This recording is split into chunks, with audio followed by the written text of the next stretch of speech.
дала қыраным, ата мекен торағым. Үш арысым, үш жүзім, мәңгі өшпен шырағым. Аталы сөз, арлы сөз, ата заңы байланды. Тамыр жайып таңғалар бәйтерекке айналды. Үш арысым бір атадан жаралған, өсіп өнген қазақ дейтін қара орман. Тегін-тектен жеті атадан қайырып, ұшыр болып қайту үшін таралған.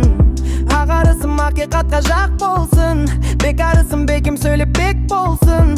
Жан арысым жан жағына сақ болып, үш жүзіме үйреніп бақ қонсын. Олы жүзім құнарым, орта жүзім жыраным, кіші жүзім қыраным, айбынды алашораным.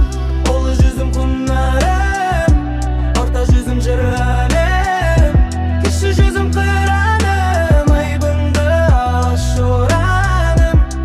Намыстықтан жаралған, сәуле шашып таралған, көк сыңғыммен үш құрлаланым, мінен шыға аламнан. Бізді тілер тілменен, таңды түрер үнменен, ақ тілегі салтыммен, ұябыз бас қалпыммен.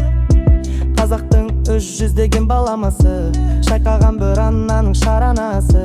Ашақтың үш тағынан қорнаған, қайнаған құт қазанда даласы. Таң сәрі тал түс, ақшам шыр айналған, толықсып тұтас тәулік шырайланған.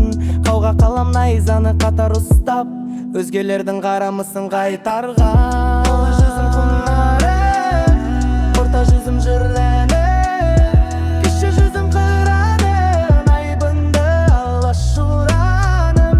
Олы жүзім құнарым, орта жүзім жыраным, кіші жүзім қыраным, айбынды алашораным. Аталы сөзі арлы сөз, ата заңы байланды. Тамы жайып таңғалап, бәйтерекке айналды. Салтанатты ғасырдың, олы жүздің жасымын, көк байрақты көтерген ұрпағы.